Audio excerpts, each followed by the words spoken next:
Tudo bem, meus amados? Tudo certinho? Hoje, 1 Timóteo capítulo 3. Vamos juntos?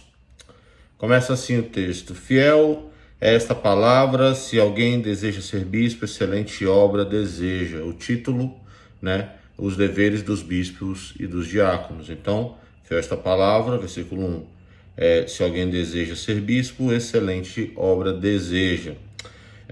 Então, não é uma coisa ruim o almejo do episcopado, principalmente quem tem a motivação cristã. Então, isso é um detalhe muito importante. Às vezes, dentro do evangelho, dos valores cristãos, a gente é ensinado a desvalorizar o desejo por mais responsabilidade, mais cuidado.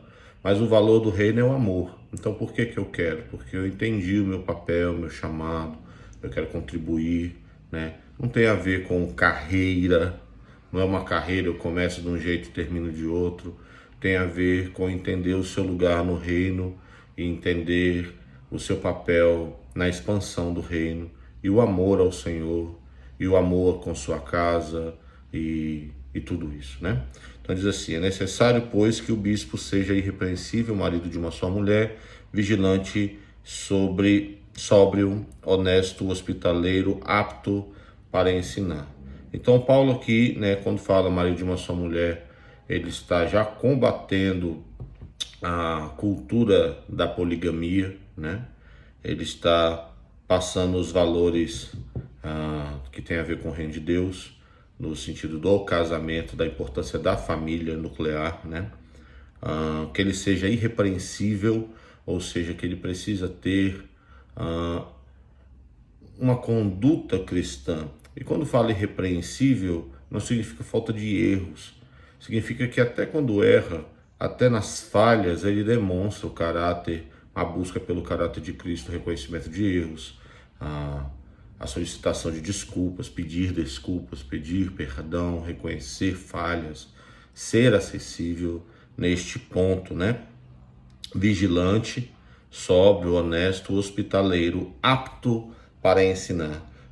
Então aqui é uma necessidade de alguém que se vê responsável por uma comunidade, né? A capacidade de passar boas instruções acerca dos valores do reino de Deus e dos princípios do evangelho. Não dado ao vinho, não espancador, mas amável, inimigo de contendas, não ganancioso. Então, mais uma vez, né, os princípios do evangelho aplicado à vida pessoal que aqui são refletidas no caráter, na conduta da pessoa, né? Que governe bem a sua própria casa, tendo seus filhos sob disciplina, com todo respeito. Então, o valor da casa é o cuidado, o carinho e o respeito. Não pode ser a violência uma manifestação, né, da pessoa. Precisa ser algo que não pode ser algo que seja comum na prática do lar, né? Nem no trato com os filhos, nem no trato com a família, enfim. Pois se alguém não sabe governar sua própria casa, como cuidará da igreja de Deus? Então, nosso primeiro ministério, nosso primeiro ambiente de exercício ministerial é a família, né? Tanto para homem, mulher, criança e tudo isso.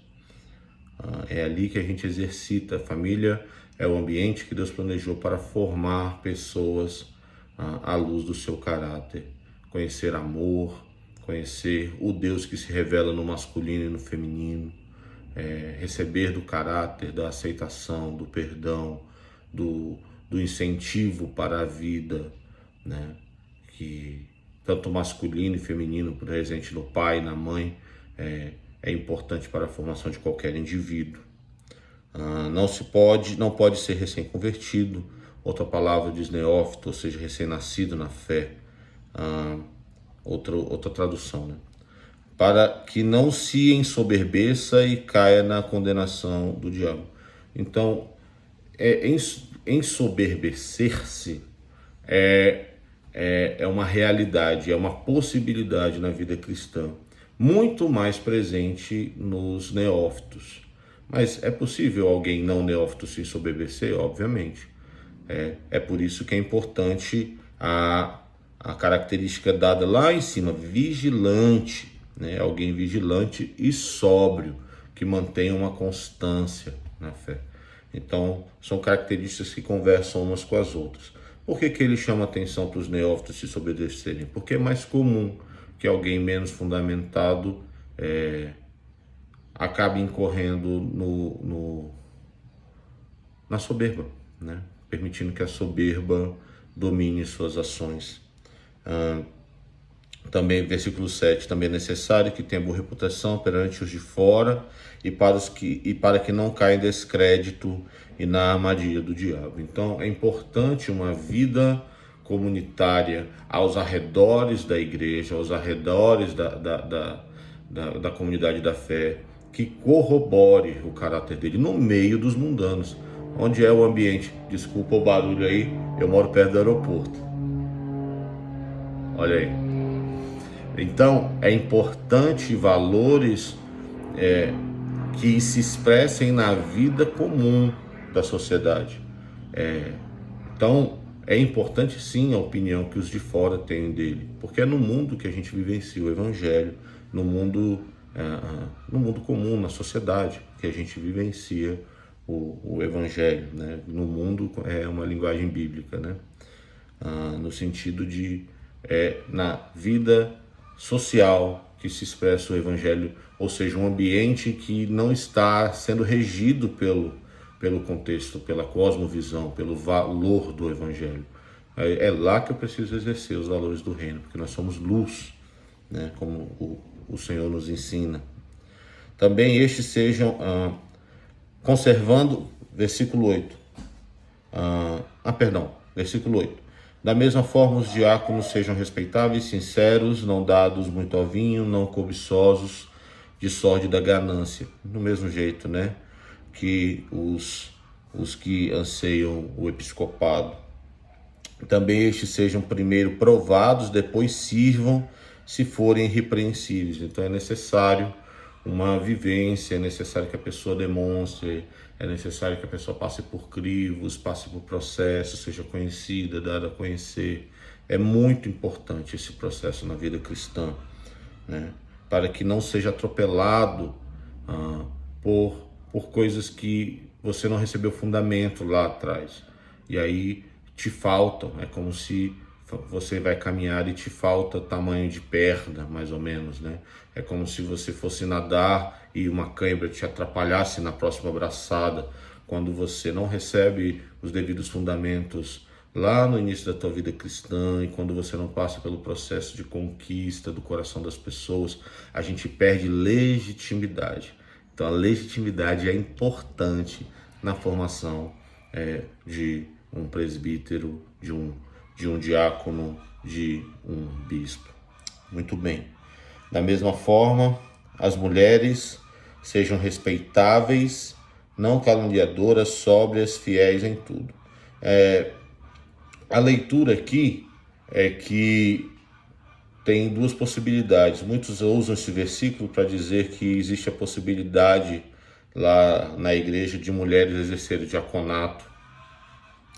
Mas dentro do contexto aqui, o que ele está falando no contexto da igreja lá de Éfeso, das mulheres, das esposas dos diáconos, né? Nós já vimos na semana passada o tema polêmico lá de como Paulo tratou em relação às mulheres na vivência do culto, né? Então, este texto aqui está apontando para o exercício do diaconato por parte dos homens e que envolve a família inteira, né? Agora, é óbvio que, como eu falei semana passada, o exercício da fé feminina é algo legítimo, real e verdadeiro. O exercício da fé, os dons ministeriais femininos são verdadeiros, são legítimos e são reais.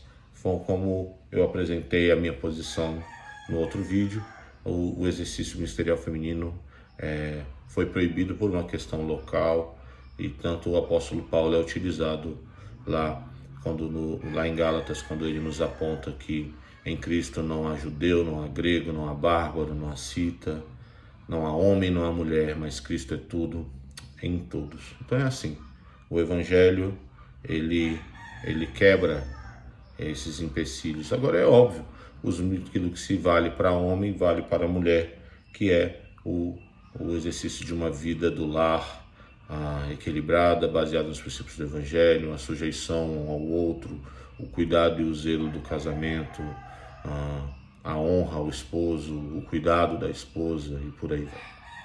Então, 12. Os diáconos sejam maridos de uma só mulher e governem bem seus filhos e sua própria casa. Então, os diáconos sejam maridos de uma só mulher e governem bem seus filhos e sua própria casa. Então é justamente isso, a vivência do lar envolve o ministério. E na verdade o que me legitima ao exercitar o ministério fora é um ministério equilibrado dentro do lar. Porque os que servirem bem como diácono adquirirão para si boa posição e muita confiança na fé que há em Cristo Jesus. Escrevo-vos estas coisas, 14, esperando e ver-vos em breve, para que, se eu tardar, saibais como convém a comandar na casa de Deus, que é a igreja do Deus vivo, coluna e o esteio da verdade. Sem dúvida alguma, grande é o ministério da piedade. Aquele que se manifestou em carne, foi justificado em espírito, visto dos anjos, pregado aos gentios, crido no mundo e recebido na glória. Então Paulo incentiva, dá bases para o exercício do ministério, e no final ele encerra com esse cântico maravilhoso, né? O Cirilo tem até uma canção sobre isso, né? Aquele que foi manifestado na carne, justificado pelo Espírito de Deus. Deus nos chama, né? Para todo o tempo ter fixo em nós por que a gente exerce o ministério. É por causa dele, né? Paulo encerra com esse cântico, não é à toa. Por que eu sirvo na casa do Senhor? Por que eu cuido? Por causa dele, por causa do valor dele, por causa de quem Jesus é, por causa de toda a sua obra. Ele é digno, né?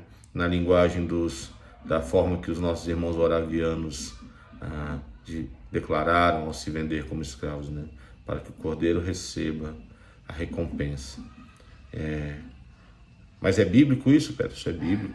Hebreus 12 diz que ele suportou a dor e a ignomínia, né, por causa da alegria que lhe estava proposta.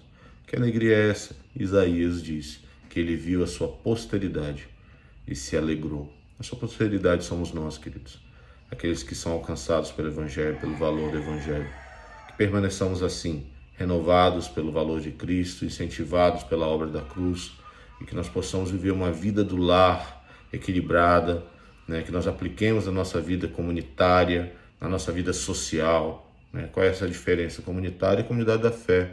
E a nossa vida social é a vida que a gente vive no meio das pessoas, né? À luz do caráter de Cristo. Que sejamos luz, que assim seja em nome do Senhor. Pessoal, desculpa, eu esqueci de falar aí no vídeo principal, mas se inscreva no canal, entre nas redes sociais, vai lá no meu Instagram é Peterson Luiz, né?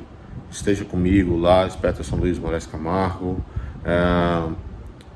Manda perguntas, se inscreva, compartilha, faz toda essa parada aí, me ajuda. Deus abençoe.